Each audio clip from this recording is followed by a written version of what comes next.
Ladies and gentlemen, Your Excellencies, it is true that it's not the first time we are meeting here today on a topic that is of great importance to our country. That was our President and our Russian official representatives have been talking about. The goal of the war that is planned and waged by the West through the hands of Ukraine intend to weaken our country and to inflict it a strategic defeat, and we have all the grounds to believe that they want to destroy our country. That's their ultimate desire, and that's what our President has been talking about so many times. But the world today is witnessing other events, other developments, unfortunately those unfolding in the Middle East as the result of the US and Israel aggression against the Islamic Republic of Iran. In this connection, I must mention the crisis, the current crisis that is on the TVs, is on the headlines. This crisis is fraught with dire negative consequences for the entire world, for global stability and world economy, for everything that previously was called as globalization for the sake of prosperity of the entire humanity. All of that has been destroyed. And civilians are affected by that. In particular, citizens of Iran and neighboring Arab countries. We express our condolences to all victims among the civilian population. We see that maximum damage is being dealt to all countries of the Persian Gulf. To be honest, we remember that countries of the Gulf Cooperation Council, long before the United States and Israel launched their campaign, countries of the Gulf Cooperation Council publicly called not to use force against Iran and to resolve all the issues through political and diplomatic dialogue, and they publicly stated that they would not provide their territory, their airspace, in order to wage war against the Islamic Republic of Iran. They have been publicly stating that they would not approve the use of foreign military bases deployed in their country in this aggression against Iran. But yet, these countries and these bases are still dragged into this war. I have no doubts that was one of the goals of the operation. They are calling Lion's Roar or an epic fury, whatever they call it. There are debates about the goals because even U.S. politicians cannot say what is the ultimate goal of this operation. Donald Trump publicly stated that we will exterminate Ayatollah Khamenei, or otherwise he will exterminate me. And next, the United States stated that they didn't organize the killing of Ayatollah Khamenei. We again have questions about the American goals. And taking into account their political system functioning in the United States, I have no doubts, I would like to reiterate that, I have no doubts that one of their goals was to divide countries of the region, countries of the Persian Gulf, to divide Iran and its Arab neighbors.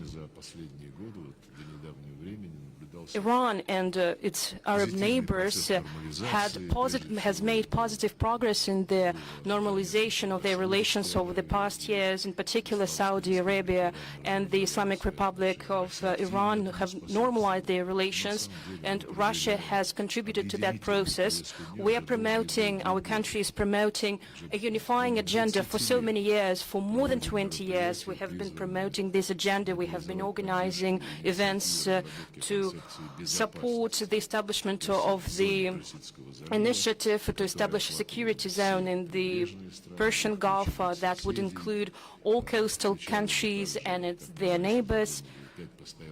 That would include 5 permanent members of the UN Security Council that would ensure transparency, confidence-building measures, and specific steps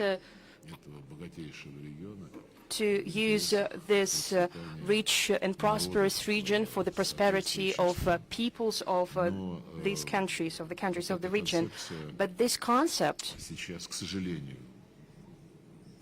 unfortunately, this concept is not implemented today, and the West has did its utmost to obstruct the promotion of this initiative, and the West has proved in this situation, in launching the aggression against Iran, that the West follows the principle: you're either with us or you're against us.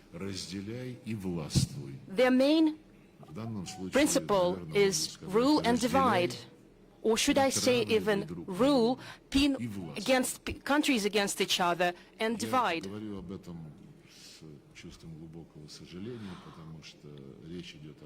I really saying that with deep regret, because at this table we have our friends, those who are suffering from actions taken by the United States and Israel. You're our strategic partners, and we'll continue to maintain dialogue with these countries, and we'll do our best to, including with other countries of the international community, in the United Nations Security Council, in the United Nations General Assembly. We'll do everything to create an atmosphere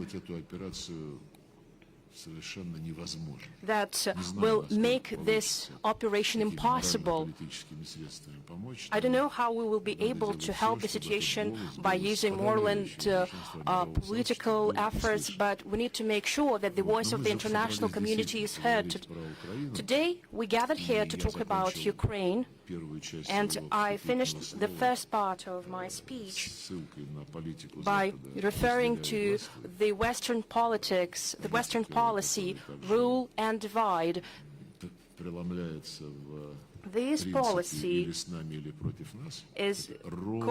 goes together with the principle, you're with us or you're against us, and these are the principles that the West has been using with regard to the crisis in Ukraine. They have been preparing Ukraine to act against Russia, to make Ukraine a backbone of the Western hybrid war, direct, outright war of the West against the Russian Federation.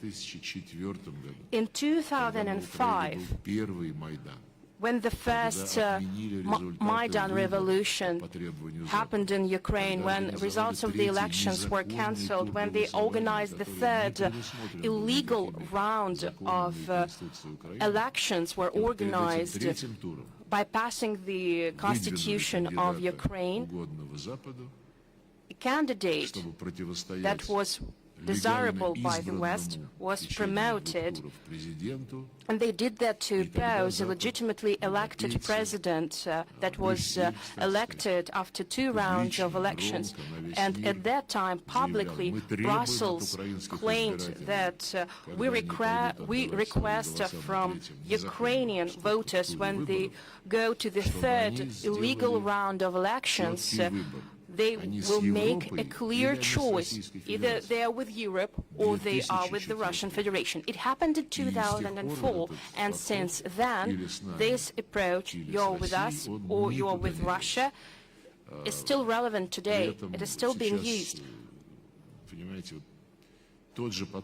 And the same approach has been particularly used when they tried to drag Ukraine into NATO although we warned about the perniciousness and inacceptability of this approach, especially when Vladimir Putin delivered his remarks at the Munich Security Conference. Well, since we cannot stop this process of Ukraine joining NATO, when last year, in December 2025, our official requests were denied by the West to sign a document on collective security principles that would take into account legitimate interests of both Russia and NATO, all these documents were ignored, and the West told us, well, it doesn't affect you because when it comes to relations between NATO countries and Ukraine, they have nothing to do with Russia, and Russia has no connection to them. And even today, when the special military operation has proved that the plans of Ukraine joining NATO will never take place in the future, but still, European capitals, I'm not even talking about capitals of Baltic countries, European capitals are stating that NATO should pursue an open-door policy. But as for security guarantees, they include Ukrainian membership in the European Union, but it still doesn't change their approach to continue the war and continue the hostile approach against Russia. I think that the European Union has been making even more hideous remarks than NATO. But as for the militarization against our country, I think that the European Union takes the same efforts as NATO countries. Well, we're making parallels, like you're either with us or against us, as I mentioned earlier. That's what has been taking place in Ukraine and in countries of the Middle East, but since the West is involved in Ukrainian affairs, now the West is being involved in the war that was unleashed by the United States and Israel against Iran. Mark Rutte, Secretary General of NATO, makes interesting statements.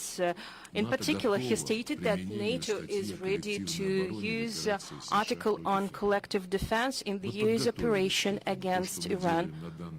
So we have been preparing for it. What we are doing within the framework of NATO, we are ensuring the defense of every inch of NATO's alliance in a full 360-degree format. So he has used the phrase that was used by Annalena Baerbock, about 360 degrees, but the point is different. By saying that, he meant that distinguished members of the international community, please know that interests of NATO are in an area where we will tell you, are used where we tell you. So there is the main point of NATO's existence, as it is enshrined in the Washington Treaty, to protect territories of NATO's countries. What countries of the Middle East have to do with that?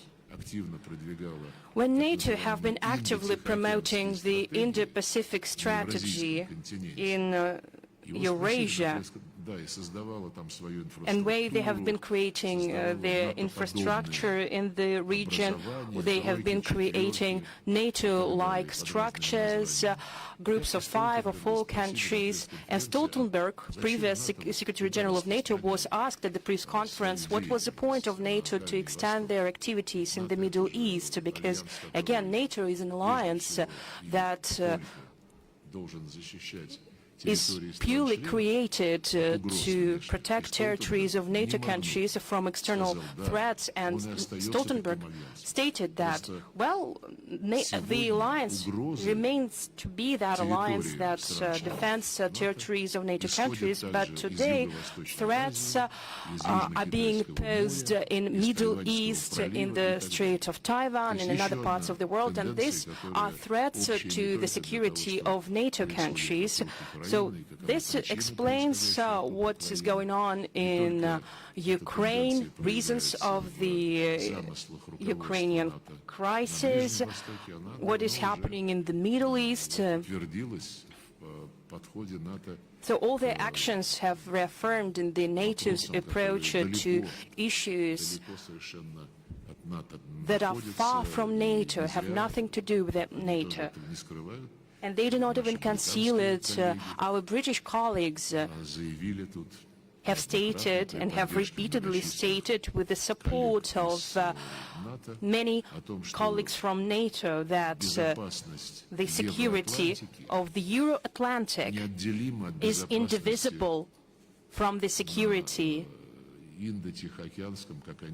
of the Indo-Pacific space, as well, that's how they call it. And I need to mention that Vladimir Putin's initiative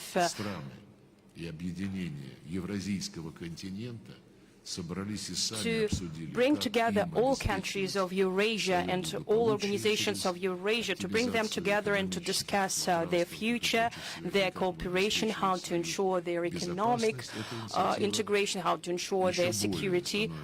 This initiative becomes especially relevant in a situation where when the security is ensured in Eurasia by NATO countries instead of Eurasian countries. This is their mentality, the mentality of NATO. The principle, rule and divide, in the Asia-Pacific is crystal clear.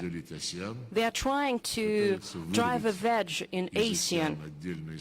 They are trying to take some ASEAN countries and put them in military political blocs established in the region.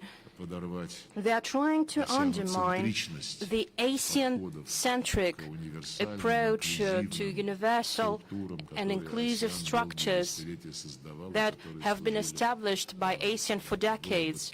These structures helped to develop positive recommendations.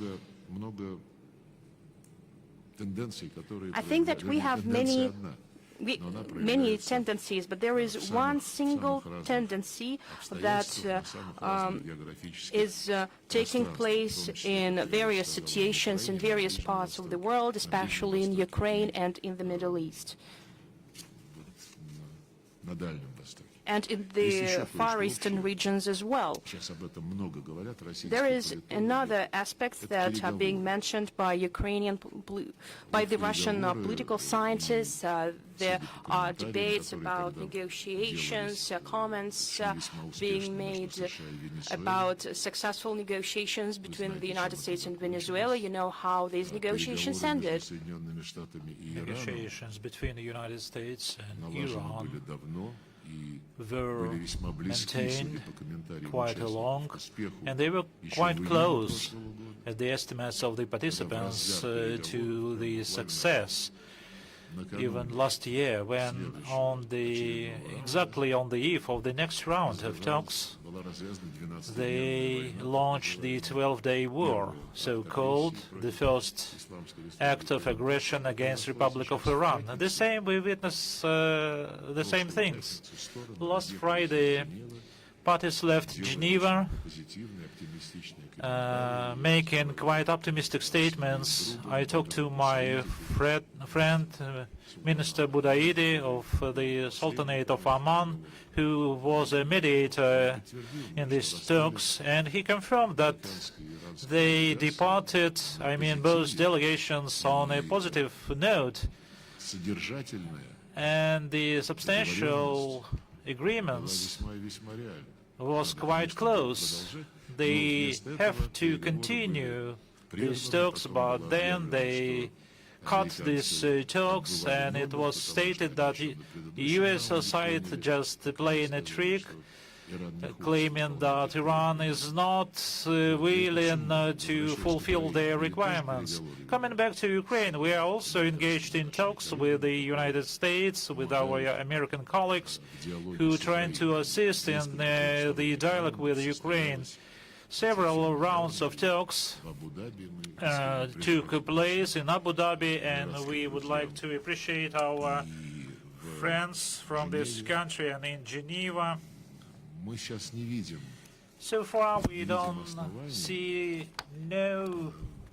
any grounds to suspect that these talks are just the screen to hide something else. So far, we don't see this because we are in direct contact with the US colleagues, but our policymakers, members of the parliament who are not involved, closed talks, they start making parallels and asking questions. What would be the final objectives, or what would be the end of these talks? They are claiming that there is a destruction, or the spirit of Anchorage has been destroyed. I've been stated about that. Spirit in Anchorage is not the main thing. It's just a friendly environment, constructive environment between the negotiators, but the spirit could be wane. It's not the main point to talk about the spirit. We know how the Western colleagues are able of creating spirits. The main idea during those talks is the specific understanding based on the specific proposals made by President Trump and his negotiators. President Putin repeatedly stated that we agreed, consented to these proposals, especially those proposals which are quite a serious compromise for us, for the Russian side, and we assume that it was suggested, it was proposed to us, and we agreed to that. This is the starting point in these talks with the US side. Over the 7 months elapsed from the Anchorage talks, over this period, Ukrainians and the European states continued to make every possible efforts to rewrite, to review the understandings of the Anchorage is quite clear. We see it quite clearly, and we see in the United States the negotiators are going under heavy pressure. They attempted to change the situation and put all the responsibility on decision-making on Russia, so that to reach them to some significant dates in the calendar. It's quite clear, it's quite visible, but we are maintaining the clear-cut understandings adopted in Alaska.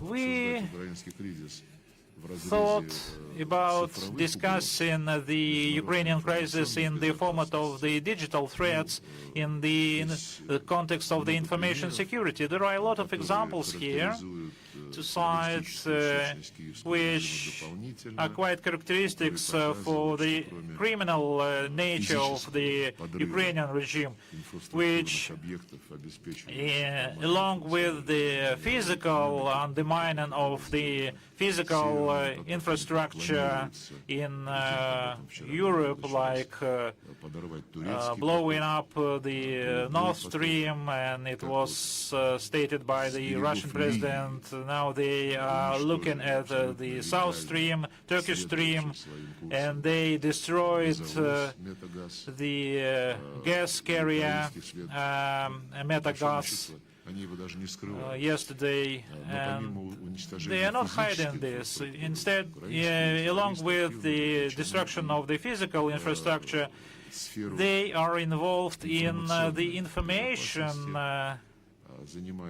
sphere, doing cyber terrorism, targeting the civilian structures like banks, power plants, stations, and so on. And Kiev regime controls a lot of call centers, so-called call centers, who terrorize Russians, but they are not limited to the Russian territory also. They are working quite actively in the Western countries, in the European countries as well, and it's quite well known that under Biden's administration, the entire units of personnel from the U.S. Cyber Command and National Security Agency were deployed in Ukraine, and representatives of British Special Services were also sent or dispatched there to coordinate computer attacks against Russia.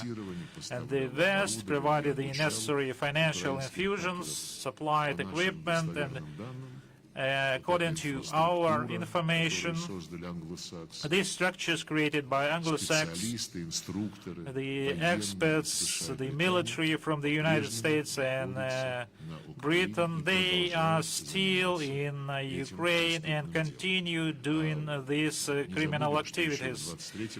Back in 2023, 3 years ago, several NATO countries, the European Union, and I would like to draw your attention specifically, the World Bank created the so-called Italian mechanism, through which over $250 million euros were raised for the needs of the Kiev regime's hackers.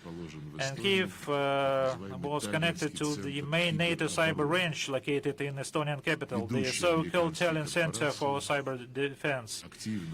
The leading American corporation in the field of information technology were assigned to carry out the same tasks. They assist in this, like Google, Microsoft, Amazon, and Starlink. Elon Musk made public statements claiming that he is assisting the Ukraine. And there are other examples when European countries were targeted during these attacks.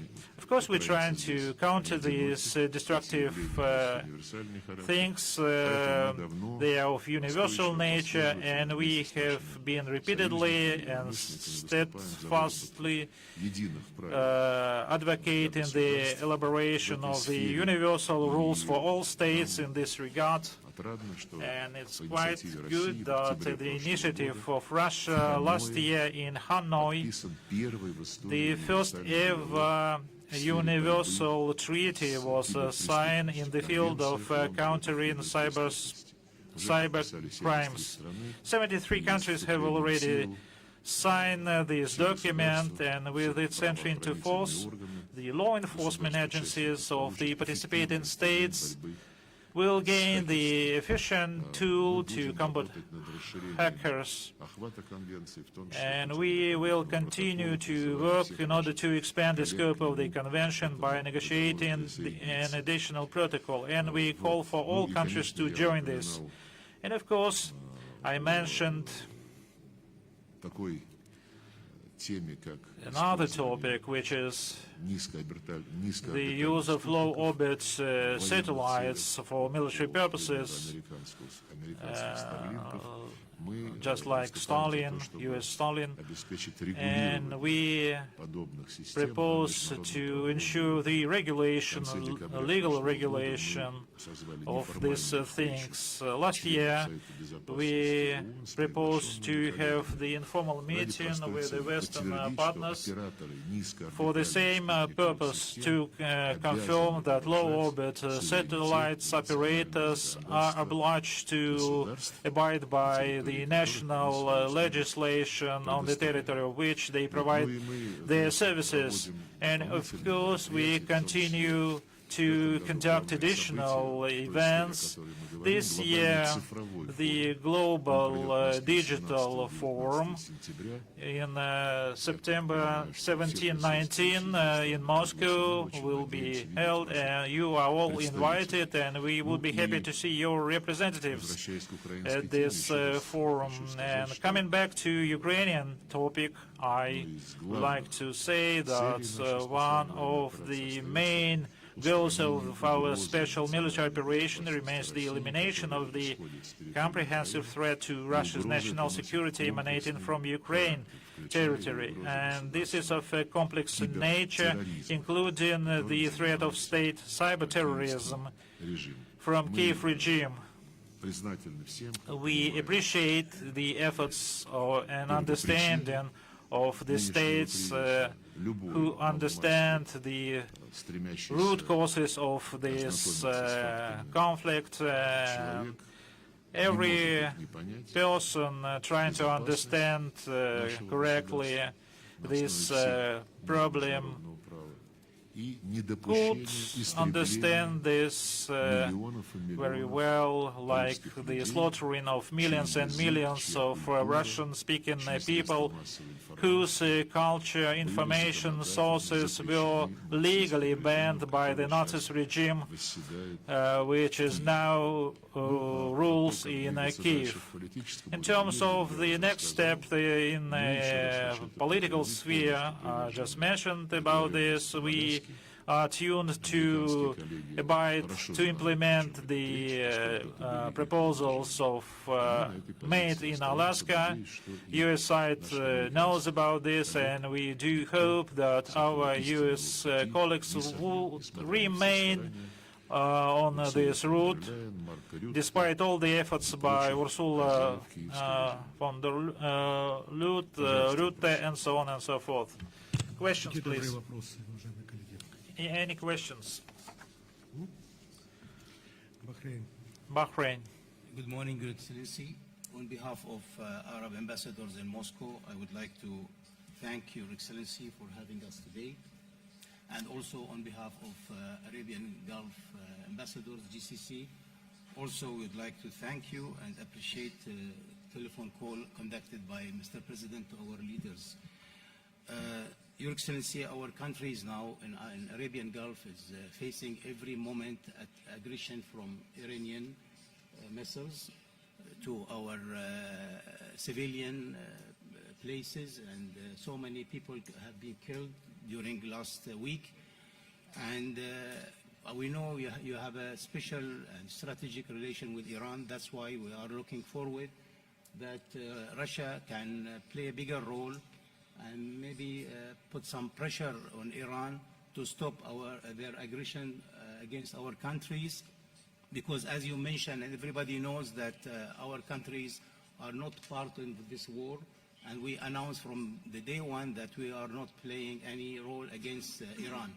So please, I would like to convey a message from our countries that Russia should have a stronger stand in this manner, and to condemn the aggression against our country, because also we have a very strategic relation with Russia, and we want you to put more pressure on Iran to stop this aggression immediately, as this will not help to end this conflict in the region. Thank you, Your Excellency. Just my immediate question, the group of the Gulf countries you are presenting, indeed you made warnings. Some monarchies, Arab monarchies, said that we need to push the things towards military actions and use of airspace of your countries. But when all this started, despite all these addresses to the US and Israel, did you condemn what these two countries started to do, and the death of these 170 schoolgirls in the destroyed schools? Did you condemn this? We are against of any sufferings of the Gulf countries you are presenting here. It doesn't give any leverage to Iran, to our Iranian colleagues, and some preferences. But we, at the same time, we cannot accept the logics according to which the Iranian actions are not acceptable, but what Israel is doing is beyond any accusations. It's on the surface. We advocate the stoppage of any aggression, and we would be sincerely grateful to the Gulf States Council and all other countries present here around this table if you join your voices to this. But because the root causes of this, of course, we can say that Iran was responding not the way everyone was expecting it to do. But if a country goes under aggressions, quite malicious aggressions, they intended to continue talks. I talked to Minister of Foreign Affairs of Oman, Mr. Budaidi. He was shocked when everything started immediately. At the point when they started to find some solutions. Of course, we are in solidarity with all Gulf countries suffering from from the events, and we continue to advocate, to be united against what is going on there. Claiming just Iran should be accused for what is happening, but this would be the connivance for Israel and the United States to continue what they are doing. Let's unite our efforts to stop all the hostilities starting from the airstrikes against civilian infrastructure. What is happening in many Arabian countries, and we see how the global economy is losing for a certain period of time one of the major engine of its development, like the oil refineries are destroyed. Everything is not good, but I heard, by the way, your countries, probably Bahrain, are thinking about proposing a UN resolution to condemn the Iranian aggression without saying a word about Israeli and US actions. I believe that would drive another wedge in this organization.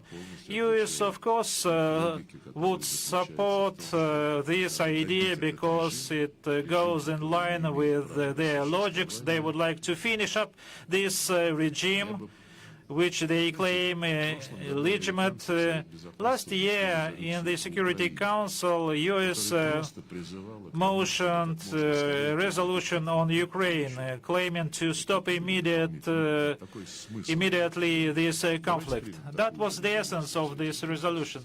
Let's adopt the same resolution in the Security Council. That would be quite frank. Yemen, please. I would like to thank the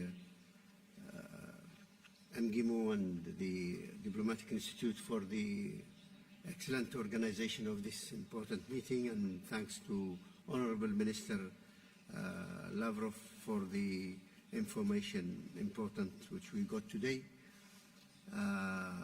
Honorable Minister, you stressed the challenges of the escalation in the Gulf region going on now, and thanks to your solidarity words and condolence, because victims were in many of our Arab countries on the Gulf also, and we appreciate such sympathy with the victims. Honorable Minister, you have also referred to the Russian concept on the Gulf security, which was an initiative for several years ago, and recently also in the last few years it was developed further in a very comprehensive way of not only related to military buildup in the Gulf, but also energy security and other levels of security. I would appreciate your, Honorable Minister, if you can highlight more on this and how much there is possibility to come back to such concept to develop further on any peace efforts. Thank you very much. Thank you.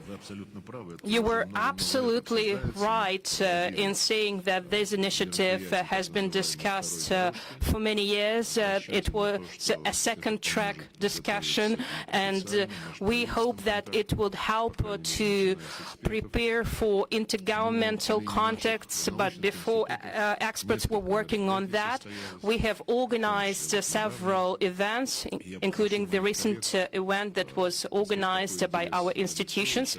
Since there is a real interest for this initiative and the interest is growing, I will ask my colleagues to circulate the relevant materials that provide all the information about the initiative and additional materials that will show the feedback of participants of scientific conferences to the initiative.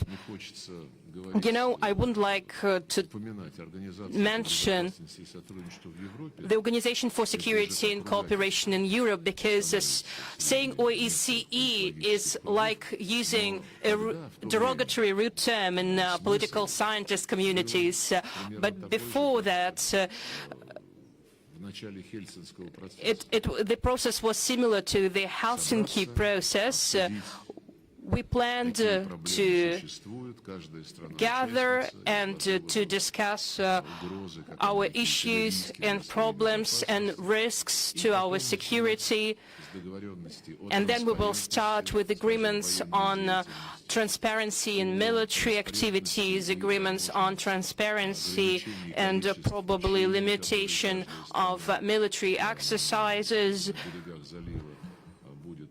organized by countries of the Gulf, military visits, projects in economic and trade areas. We will provide more details, we will share materials with you, but unfortunately we are far from implementing this concept. Our American colleagues, and Israel in particular, claim that the Iranian regime is illegitimate. These statements are contrary to the opinion of all member states of the United Nations. The government of the Islamic Republic of Iran is a full-fledged member of the United Nations, and all its rights should be respected, including the right how to organize their life so that decisions wouldn't be imposed from outside on the Iranian people. Some Americans are saying that, well, we have killed 50 people in their leadership, so they are saying that there is no one in Iran who can take power and lead the country. So it's up to the Iranian people to decide. Well, no comments, to be sure, to be honest, because they are trying to make a choice for the Iranian people. I hope that the bloodshed will be ended, and I hope that the bloodshed won't result in the preservation of the approach where the Iranian system of government has no right to exist. They have no right to decide it for Iran.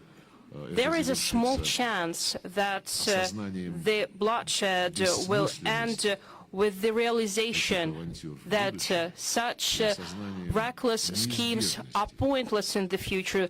We hope that they will realize that sustainable, mutually acceptable agreements that are based on the principles of indivisible security are inevitable and will be achieved, but there are small chances for that. But we do not abandon our efforts to promote the concept of security because we believe that the water is breaking the stone. Thank you. Palestine, please. Your Excellency, thank you very much for your briefing, for everything, for excellent gathering today. I have two questions. First of all, are Russia still committed, as Mr. President Putin mentioned, that Russia will participate in the reconstruction in Gaza with $1 billion, in spite that Russia not part of the peace committee? Excuse me, Russia is still committed to what? Microphone. I have two questions, Your Excellency. First one, President Putin officially announced that Russia will participate in $1 billion in reconstruction in Gaza, in spite of Russia not part of the peace committee.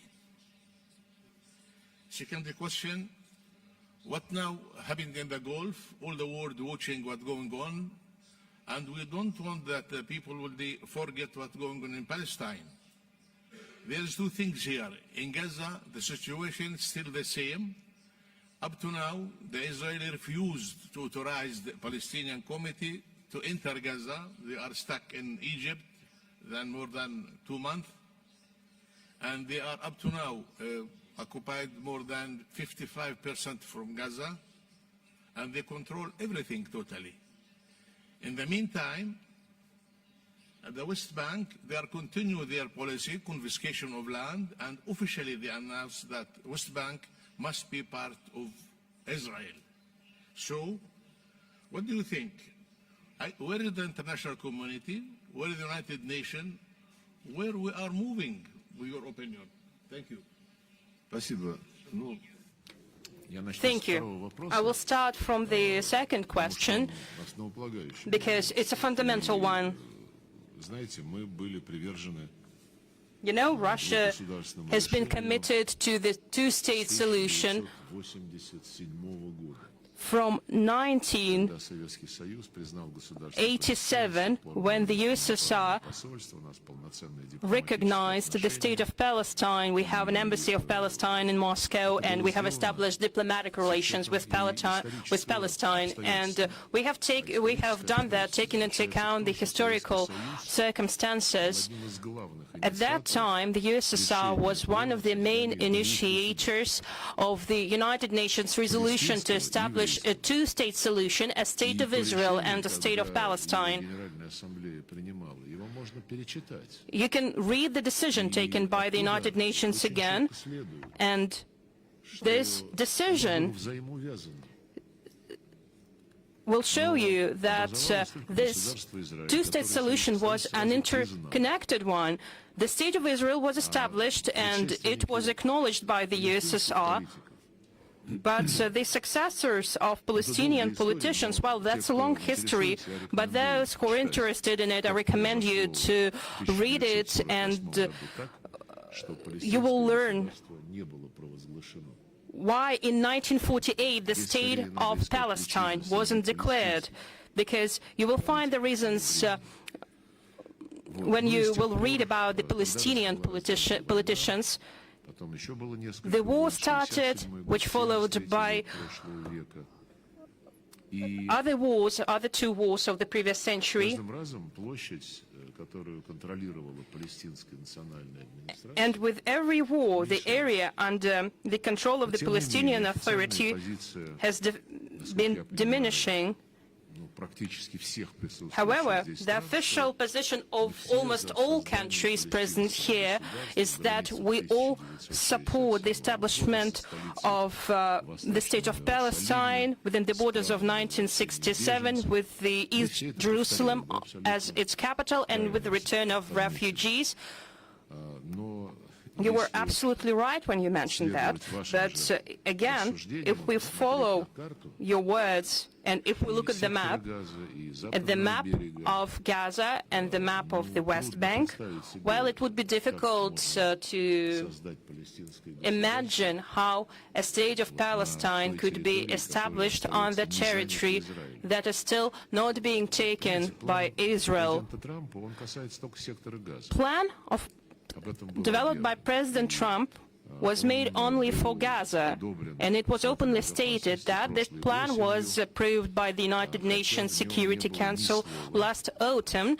However, this plan has no mentioning of the State of Palestine. It doesn't mention any solutions that were previously made by the United Nations about the issue of Palestine, about Gaza, about the West Bank, and it doesn't mention the West Bank in its entirety. Together with our Chinese friends, we have drew the attention of American sponsors of the resolution. However, they refused to make any amends to the document, and they just stated that that's our document, our decision. We have a board of peace that will govern everything, and this board of peace will be chaired by President Trump. And with Chinese colleagues, we had serious problems with the document. How we can approve a resolution that for decades has been in the center of the United Nations attention, but yet the United Nations position is not reflected in the document. And we were even thinking about vetoing that resolution, but our Palestinian friends and almost all Arab delegations in New York urged us not to block the resolution, and Russia and China abstained from the vote. However, our official position is that the State of Palestine should be established. Yet, this position is officially and publicly denied by Israel. Prime Minister Netanyahu now says that no State of Palestine will be established. We see that on the West Bank, new settlements were built. A big number of settlements were approved and built there. And these settlements destroy the link between the West Bank and East Jerusalem. And Israeli officials are even saying that 2 or 3 municipalities would be enough for Palestinians on the West Bank.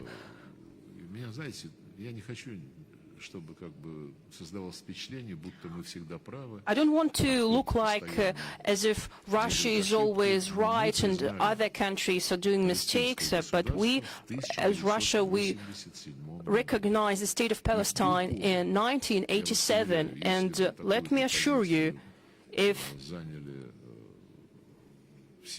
similar position was expressed by other states, by a majority of states would express that position in that period of time, that wouldn't be fantastic.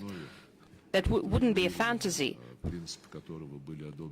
The position based on the two-state solution that was approved by the United Nations Security Council and General Assembly.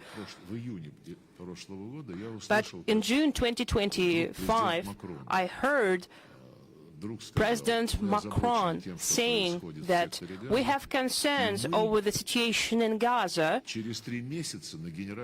and in 3 months France will recognize Palestine at the session of the United Nations General Assembly. Why for so many decades France hasn't recognize the State of Palestine, but since you decided to recognize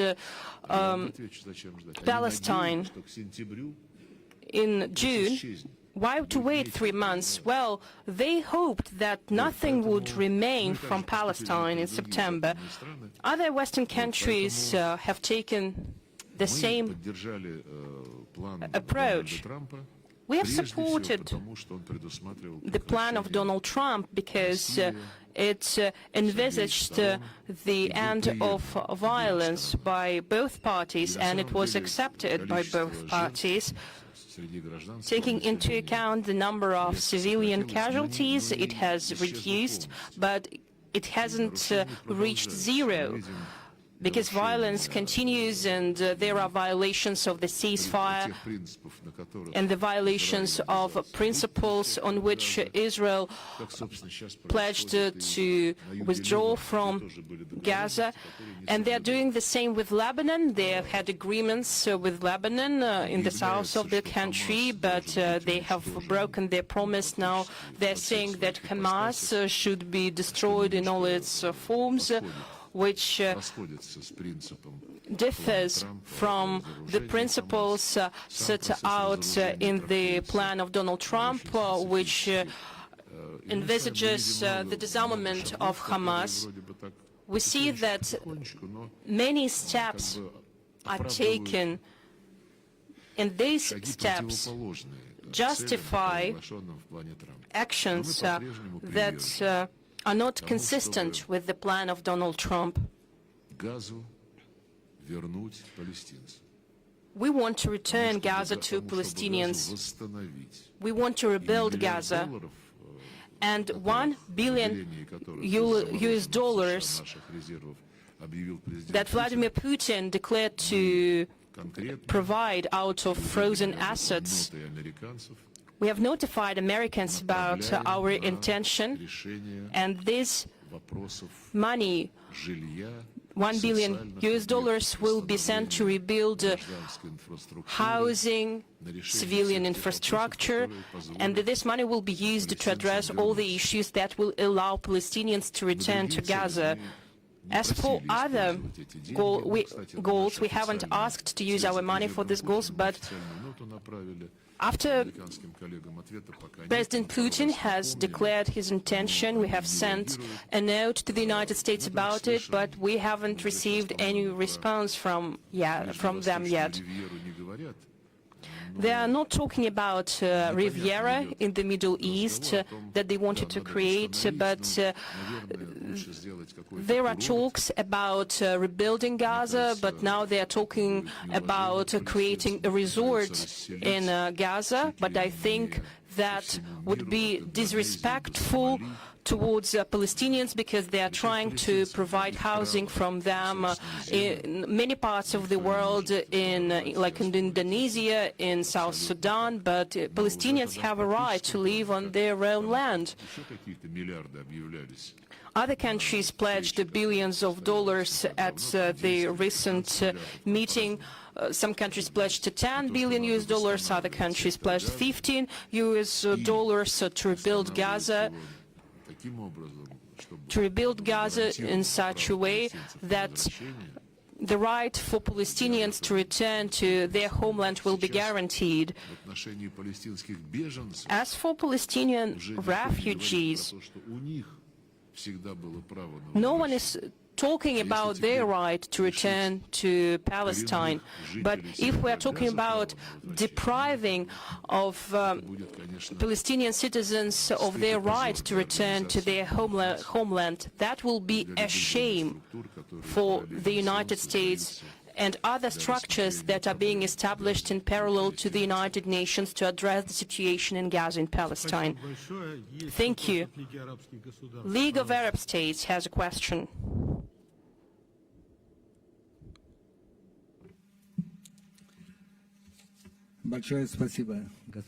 Thank you, Minister Lavrov, for your detailed briefing. The first question, I would like to express the position of Arab states, the League of Arab States in particular. The League of Arab States was established in order to maintain and ensure peace in our region. That's why the League of Arab States cares about member states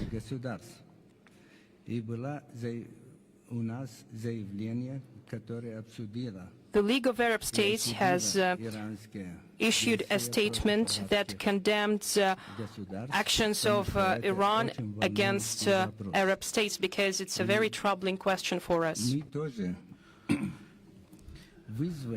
For our turn, we call for all the states, including the Russian Federation, to stop this mad war not only against Arab states and Iran specifically. It is a threat to the global security, and we should prevent it from turning into the Third World War. And we rely on you as a reliable friend for all Arab states. And you as a UN Security Council permanent member, you maintain good relations with Iran, United States and other countries. That is why we call on you to make every possible efforts, probably together with Oman, who has played a positive role in that, in order to return this question to the negotiation table. The second question of mine deals with the talks with Ukraine.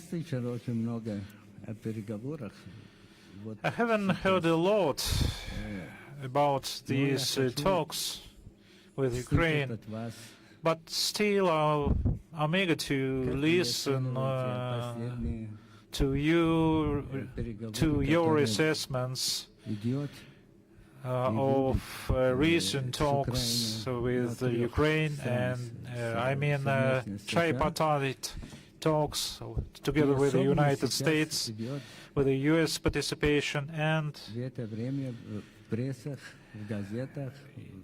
at the same time in mass media, in newspapers and internet, there is some information about dirty nuclear bomb. Does it have any impact on these talks with Ukraine? Thank you very much. Thank you. Regarding your first question, I just can repeat what I've just said, answering the question of the distinguished ambassador of Bahrain.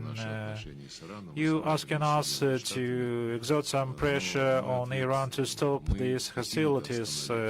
My answer is that, of course, we are eager to put an end to that.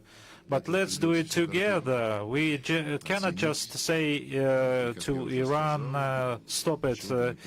We probably need to think about adopting a UN Security Council resolution or in General Assembly calling for immediate stop to these conflicts, and probably we could mention in this resolution as a priority first step to stop actions which are detrimental to the civil infrastructure and civilians.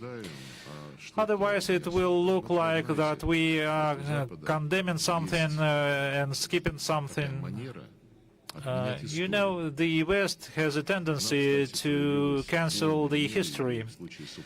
It was demonstrated fully on the example of Ukraine, when in 2014 they had a coup d'etat, and just on this next morning after France, Germany and Poland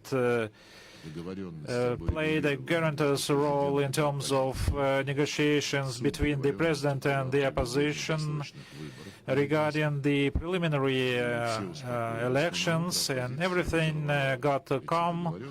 But next morning, opposition broke these agreements. France, Poland, and Germany swallowed this, and the opposition came to power. They, as the first step, eliminated the status of Russian language, and the second, they start storming the parliament of the Crimea, which rejected to accept the legitimacy of this regime.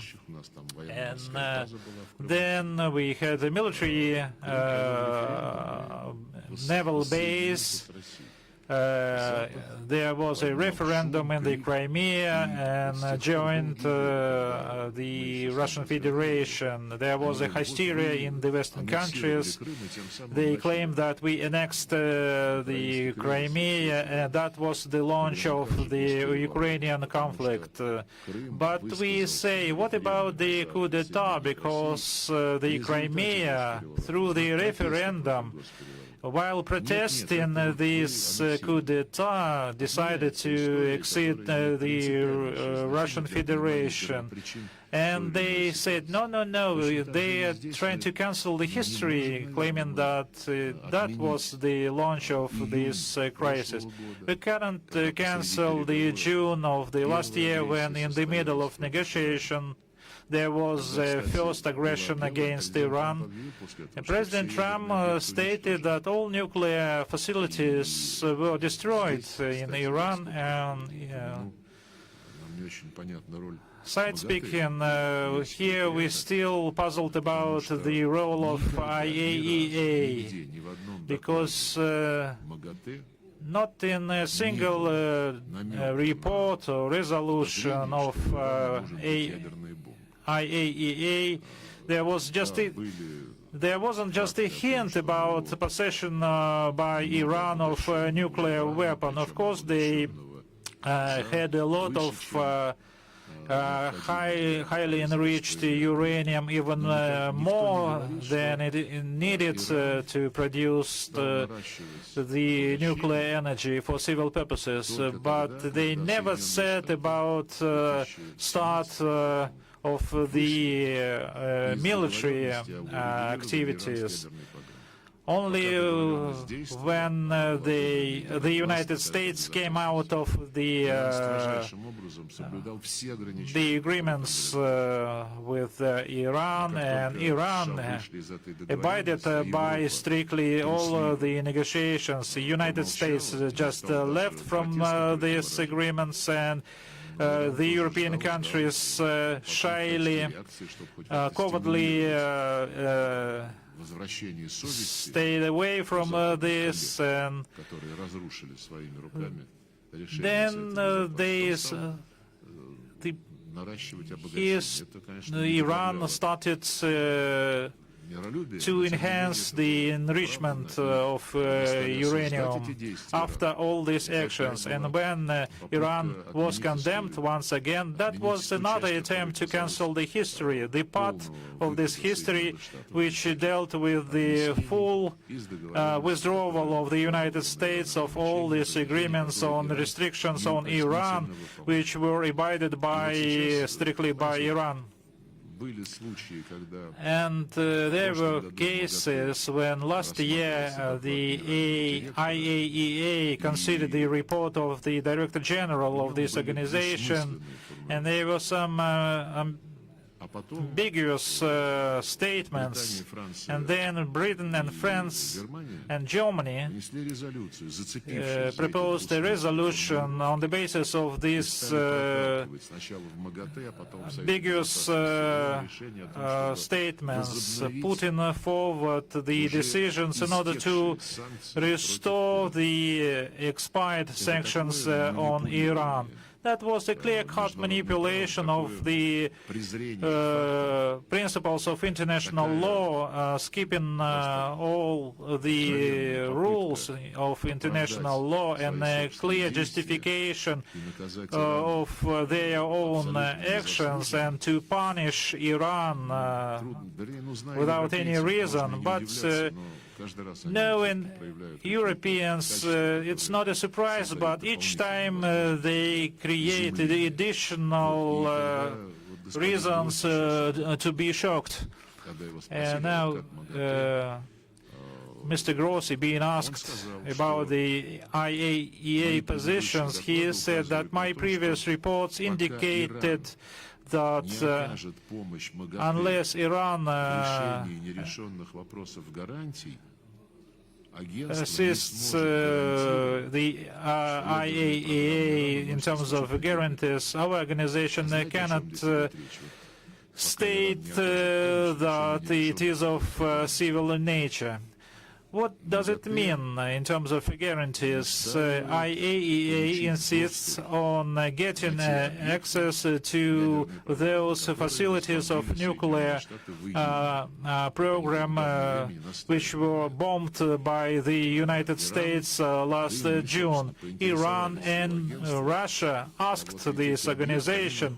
These facilities are under IAEA control and guarantees, and they were bombed, which is categorically prohibited. Can IAEA present its position on these illegitimate acts? It wasn't the case. They just continue claiming that they need to have access to these facilities. So they cancel the history. These facilities are should be out of reach of bombings. They were bombed, and IAEA is just asking to get access to these facilities to see what is left or what is not left there. It's not a solid-based project. And they try to cancel the history once again, presenting another reports. And this aggression which we are observing now is of the same thing. All those things related to comments, negotiations, Iran's efforts, and efforts of those countries' mediators, including the Russian Federation. President Putin repeatedly receiving the U.S. representatives, Iranian representatives, and Israeli representatives for the last month proposed our services to address the problem with the suspicions of huge stocks of highly enriched uranium. That would have solved the matter, including on the basis of our talks with the United States and Israel. But the simple answer, should we have not killed Ayatollah, then he would have killed us. So this is a rogue state without any right to exist, and we need to instill the Kurds factor once again, and many other things involved. Just simply saying that we are in a solidarity with the Arab countries and Arab Gulf countries. We are also in solidarity with Iran, because for many years we have been trying to support all those processes that were generated and enhanced in this region in terms of the relations of Iran with Arab countries. We just remember our concept. I just reminded it today, and those bombing Iran, they opposed targets, objectives, starting from rule and divide, houndering at each other and instigating some tensions. among the victims of the policy rule and divide could start claiming in terms of condemning Iran for all the things are done. We need to stop all these things, and there should be quite a simple one-page resolution, and we are prepared to motion this draft together with our friends and to see the response to this. Thank you. Iran.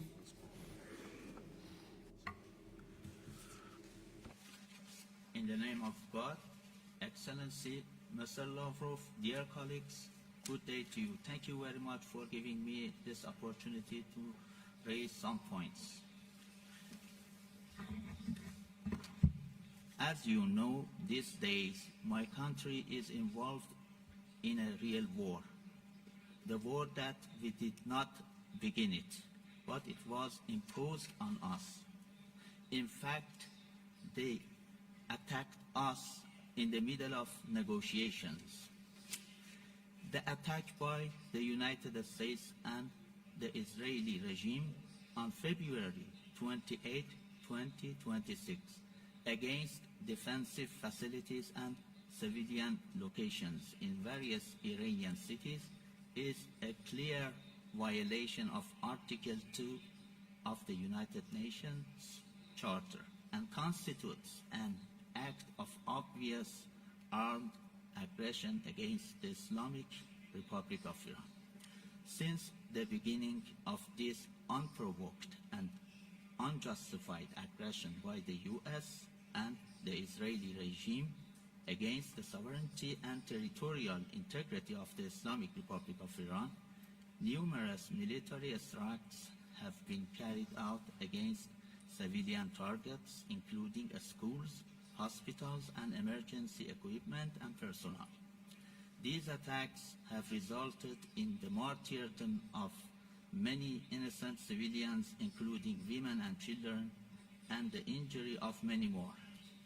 In response to this act of aggression by the United States and the Israeli regime, which is considered a gross violation of national sovereignty and territorial integrity, the Islamic Republic of Iran is exercising its inherent and legitimate right to self-defense as enshrined in Article 51 of the UN Charter. The armed forces of the Islamic Republic of Iran will utilize all necessary defensive capabilities and means to confront this criminal aggression and deter hostile actions.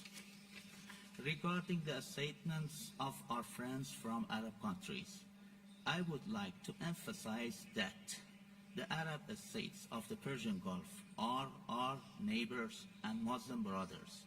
Iran's actions in the region are against the US military bases, where are used to attack us. Iran holds no hostility toward the Persian Gulf countries and is determined to continue relations based on good neighborliness with them.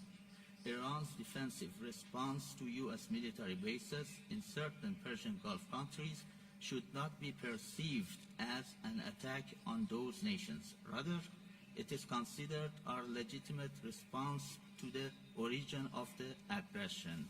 At the end, I would like to appreciate the Russian Foreign Ministry for its stance in condemning these attacks.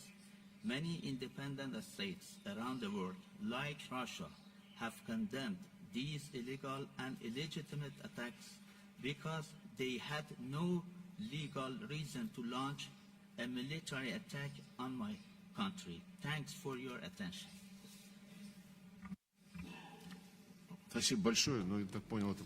Thank you very much. As I understood, that was just a statement, not a question. I would like to apologize to the representative of the Arab States League. Skip the second question. So, coming back to this question, regardless of the position of other members in these negotiations, we're trying to avoid some public speculations or leaks to the public, especially provide information which could be misleading. Diplomacy means diplomacy loves silence until some outcomes are reached. But the information was leaked. This information that was provided by our officials, but following negotiations that took place in Abu Dhabi twice, and the recent round of talks was held in Geneva. We have made some progress in humanitarian issues, in the exchange of prisoners of war, in the exchange of bodies. And as far as I understand, we have made some progress in developing a common understanding of a mechanism that will ensure monitoring of eventual agreements. But these eventual main agreements are still not reached. I would like to reiterate that there is no alternative to such agreements, because these agreements should be based on understandings reached in Alaska and the agreements that were agreed to and proposed by the American side, and the Russian side has accepted these proposals with a certain degree of compromise. We thought that the issue is, the matter is closed, and we thought that the Donald Trump's initiative will be implemented, but European sponsors of Ukraine, together with the Zelensky's regime, have done everything to undermine the understanding reached in Alaska.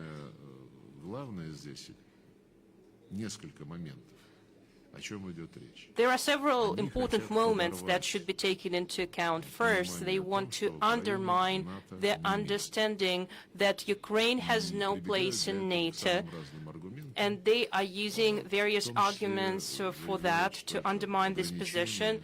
They are saying that this position restricts rights and freedoms of a country. We would like to remind everyone that Russia recognized the state of Ukraine in the borders of 1991 based on the declaration of state sovereignty that the Ukrainian leadership had adopted, that the Ukrainian Supreme Council had adopted before the collapse of the Soviet Union.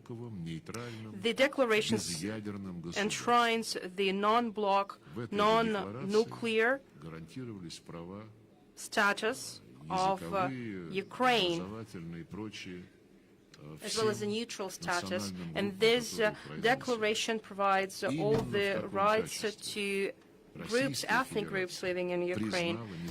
And in this way, Russia, in this capacity, Russia has recognized Ukraine, and in this capacity, Ukraine has maintained its position in the United Nations. And when they are talking about addressing the issue of territories, some territories will be given to Russia, some territories will be given to Ukraine, and we won't forbid Ukraine to enter NATO. We won't demand from the regime to ban all the discriminatory NATO laws that were enacted in order to ban the Russian language and religion. That's not a serious approach. For example, we have been talking about the situation in Iran, the situation in Palestine at length. In Iran, you can speak Jewish, Hebrew, you can go to synagogue. It's not forbidden in Iran to speak the language and go to synagogue. In Palestine, as in other Arab countries, you can speak Hebrew.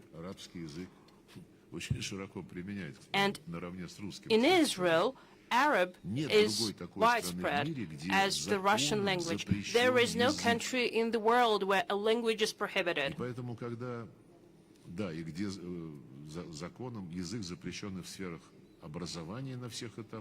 There is, I would like to say, by the way, that Ukraine has banned the use of the Russian language in culture and education. They also has banned the canonical Ukrainian Orthodox Church.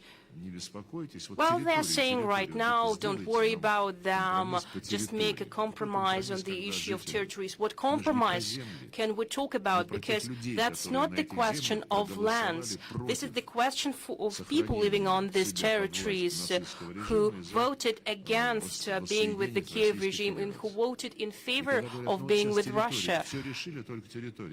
And they're saying, well, we have closed all the questions. There is a question of territories are resolved, and Zelensky has even stated that security guarantees have been agreed. These security guarantees are supported both by Europeans and the United States. We are asking the American side, is it so? Is it the case? We haven't still received their feedback, but the security guarantees given to the Zelensky's regime include that Ukraine and the borders that will remain for the Nazi regime, security will be ensured for the Kiev regime. These security guarantees also include that Ukraine will join the EU, the EU that is taking hostile action against Russia, even more hostile than NATO.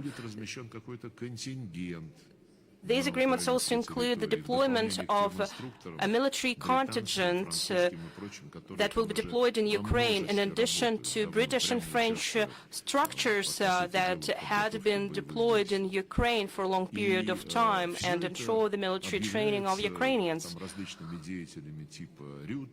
Mark Rutte, Ursula von der Leyen, Emmanuel Macron are making different statements, and probably they will put Ukraine under the recent umbrella, nuclear umbrella, not Cherbourg umbrellas, but Macron umbrellas that want to extend over the entire Europe.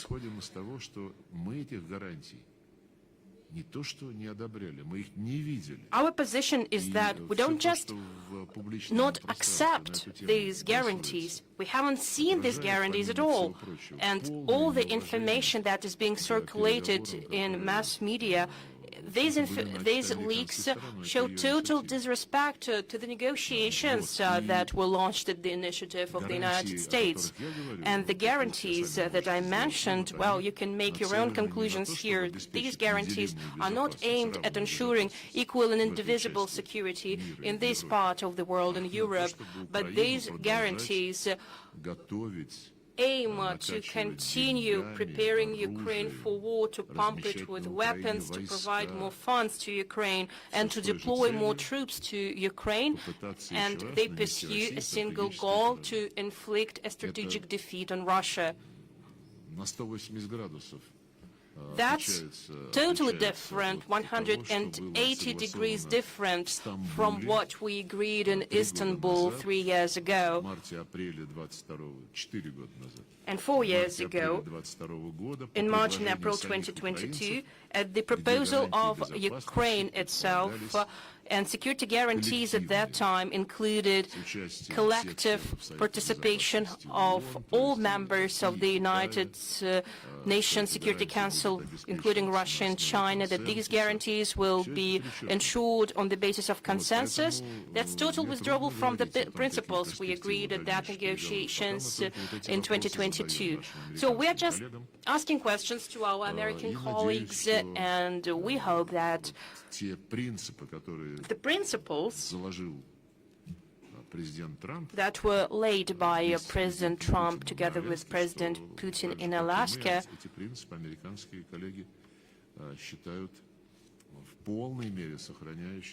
will be respected by both Russia and the United States and will be viewed by both parties as important. We are ready to negotiations, but I would like to repeat that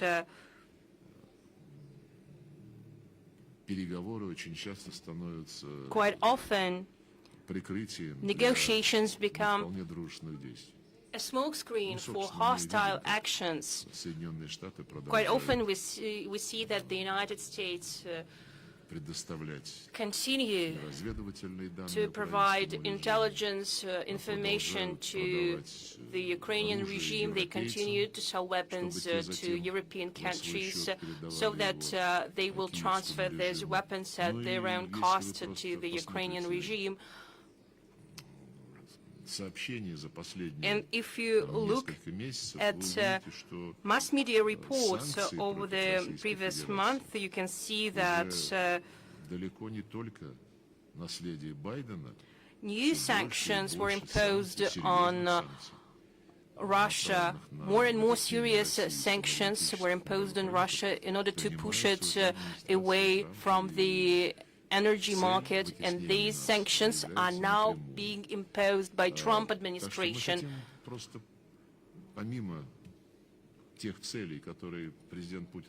Apart from the goals that are being pursued by the special military operation goals that we are pursuing at the negotiations, we want to have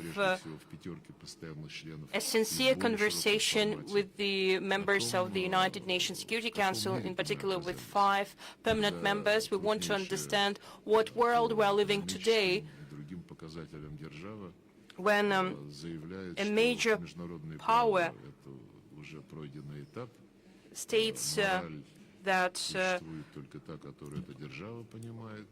only that that international law is not applicable anymore, and only the morale of the great power exists today. And we're not even talking about rules-based world order.